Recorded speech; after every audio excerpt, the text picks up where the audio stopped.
करने के लिए खड़ा हुआ हूं।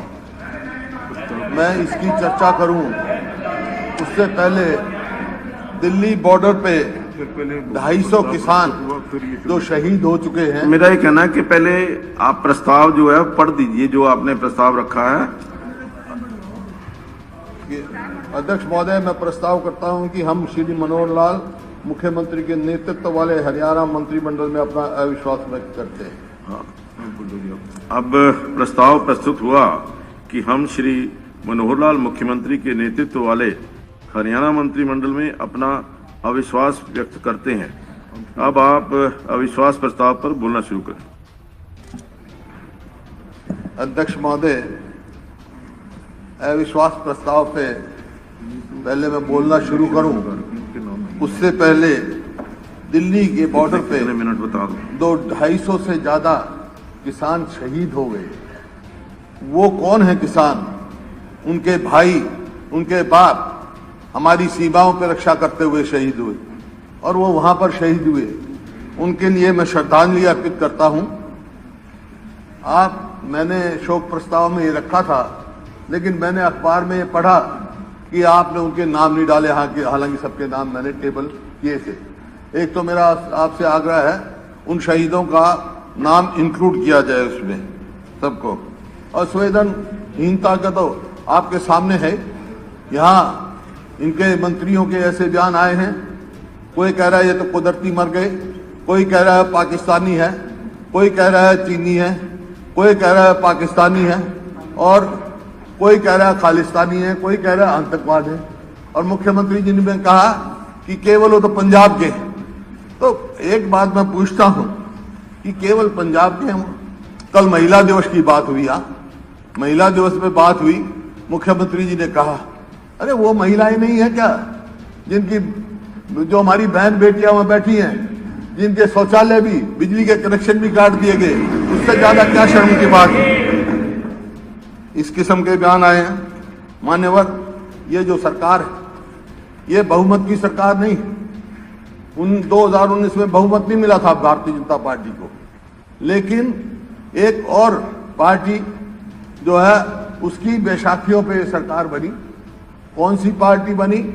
जो क्या कह के आए, क्या वायदे किए, क्या मैनिफेस्टो उन्होंने किए, ये आपके सामने है। मैं उसकी चर्चा करूंगा।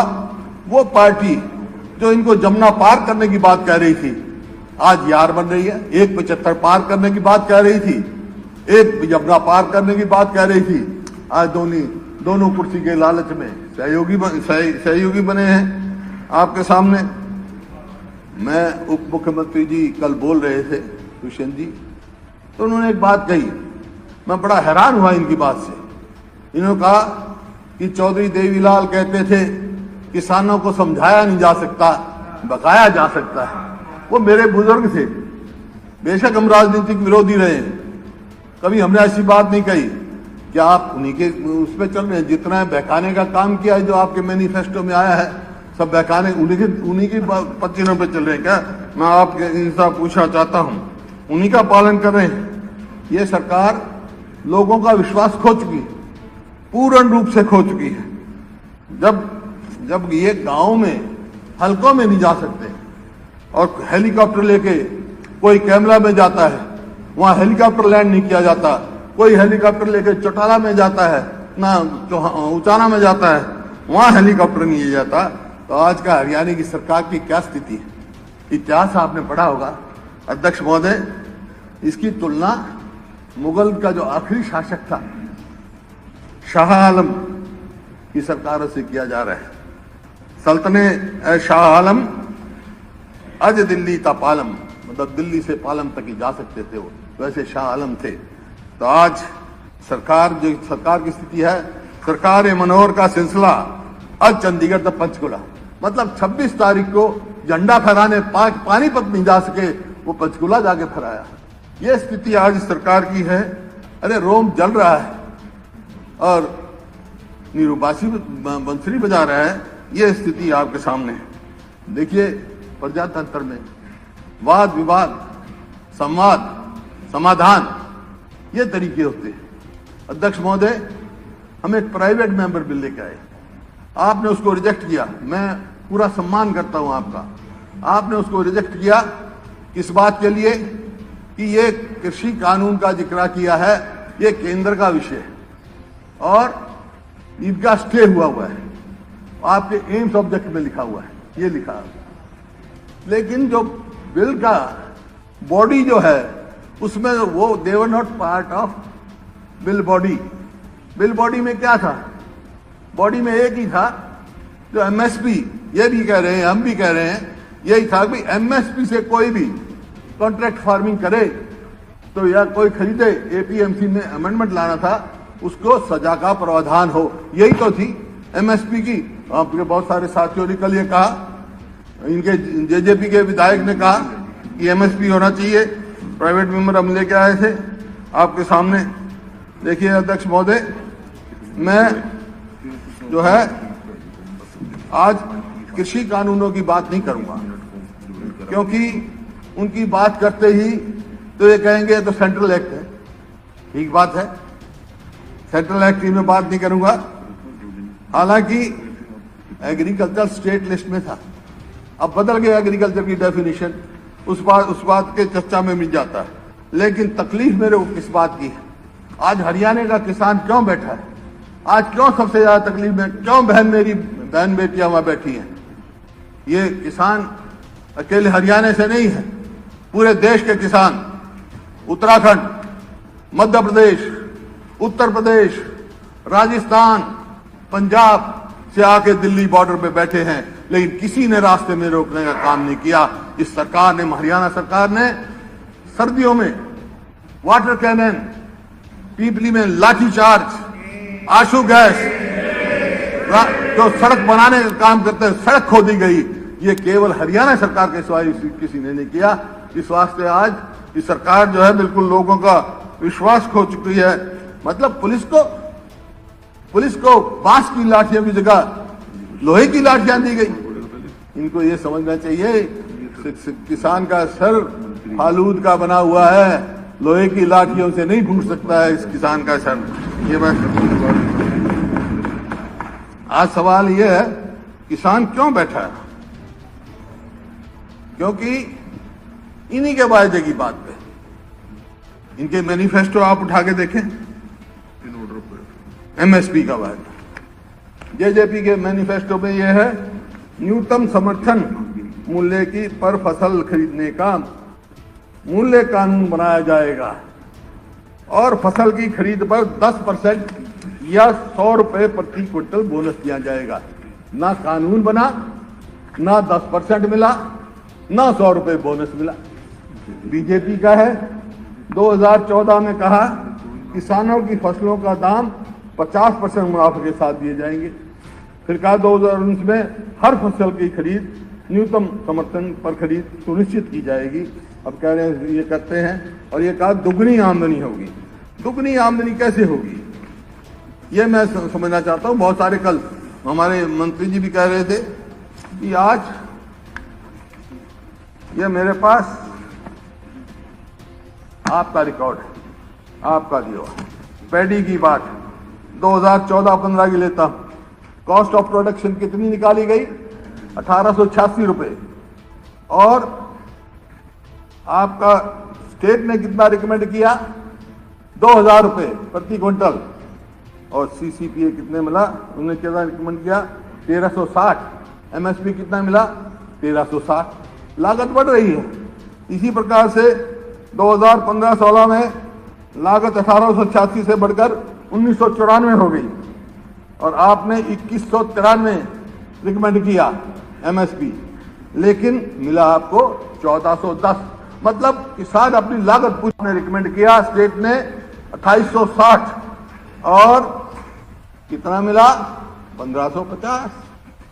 इसी प्रकार से 19-20 में 2677 लागत आ गई और आपने रिकमेंड किया 2650 या 2750 के बीच में कीमत दी जाए किसान को, लेकिन मिला कितना? 1815। इसी प्रकार से 2020-21 में लागत आ गई 2482। आपकी निकाली नहीं है, हमारी नहीं निकाली हुई है लागत। और आपने रिकमेंड कितना किया? 2730 प्रति क्विंटल। और मिला कितना 1868। इसी प्रकार से और सभी फसलों का है, लेकिन मैं मुख्य तौर पे 2 ही फसलों की बात करता हूँ। गेहूं की बात लगाएं, गेहूं की बात लगाएं। 15-16 में 14-15 में लागत आई 1983 के अंदर 43 और रिकमेंड किया आपने 2000, मिला कितना 1450। फिर लागत बढ़ गई 2015 में 1974 और आपने रिकमेंड किया 2172, मिला कितना 1525 और 17-18 में लागत आई 2050 और आपने रिकमेंड किया 2469, मिला कितना 1785। 19-20 में 2021 लागत आई 2250, आपने रिकमेंड किया, मिला कितना 1925। इसी प्रकार से 20-21 में 2083 लागत आई और आपने कितना रिकमेंड किया 2290 और मिला कितना 1975। तो कैसे दुनिया में फर्टिलाइजर पे 5% टैक्स, पेस्टिसाइड्स पे मैं आपको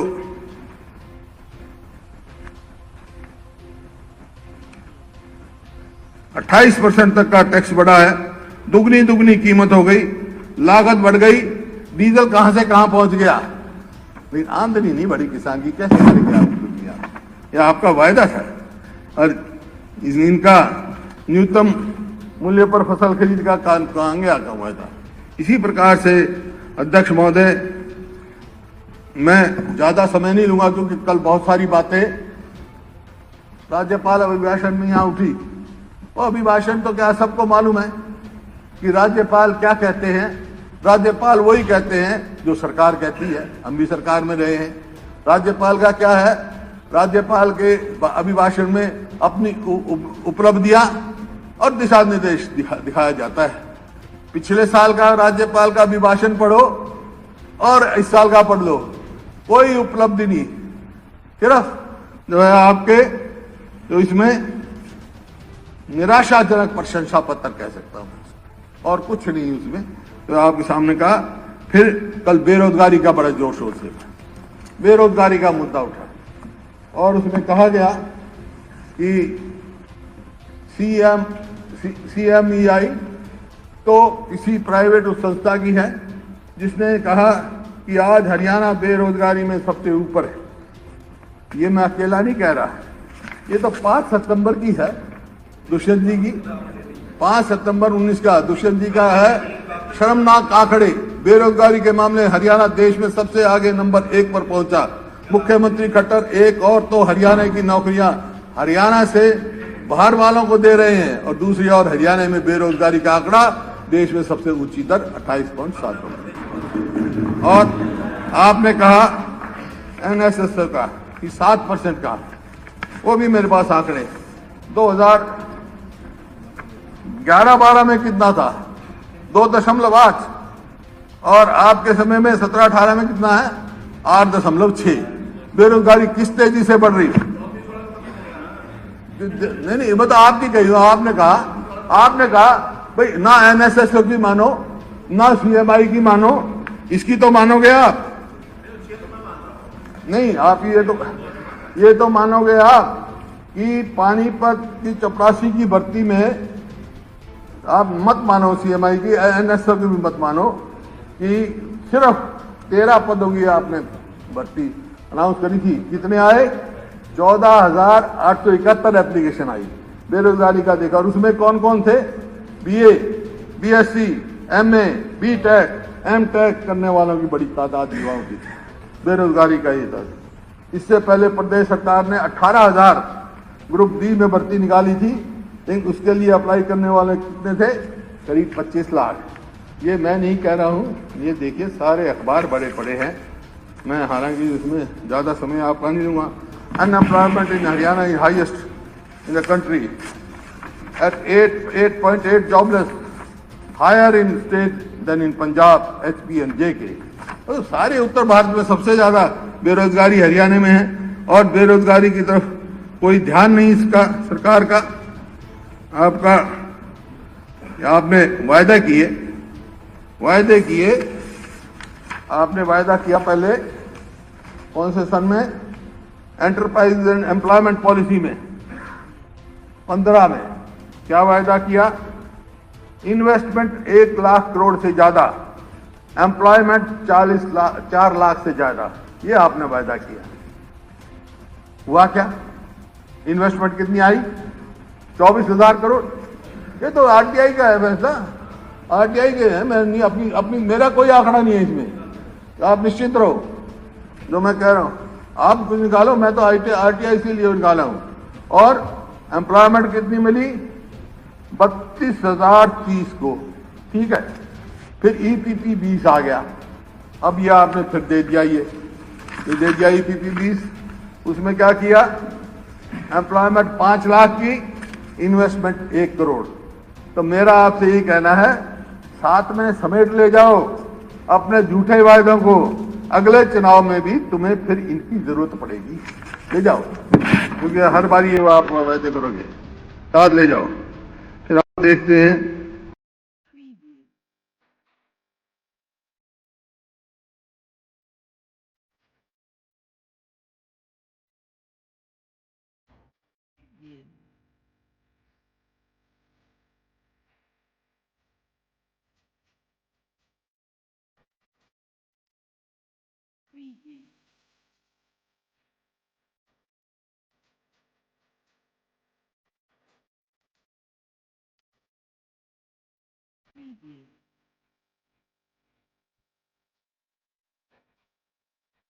स्पेल डिजास्टर इंडस्ट्री, FICC कह रही है।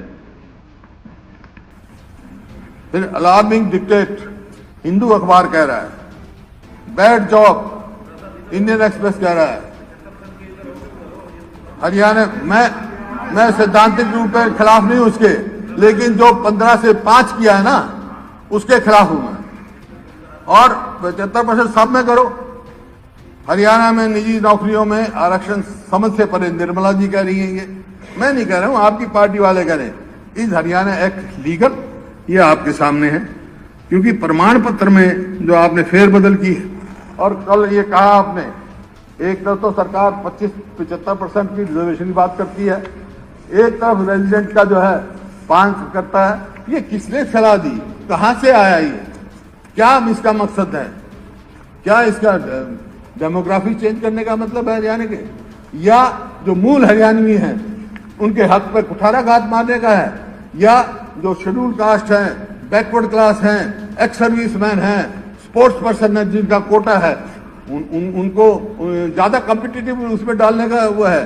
ये बहुत गलत काम है, ये इसमें नहीं है, प्रदेश के हित में। इसको 15 करो। आप महाराष्ट्र का जिक्र करा आपने, महाराष्ट्र में 15 साल है डोमिसाइल की। आप कहते डोमिसाइल कहीं हो, किसी भी प्रदेश में दिखा दो, दो डोमिसाइल बने हो।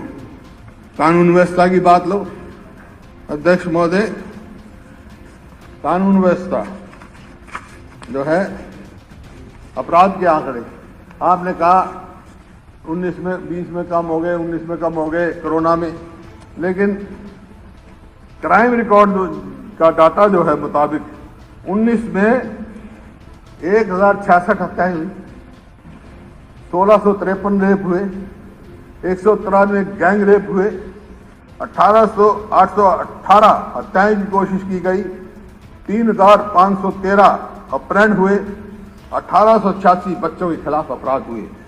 यानी रोज 3 हत्याएं, 5 रेप, रोज 10 अपहरण और रोज 5 बच्चों के अपराध। और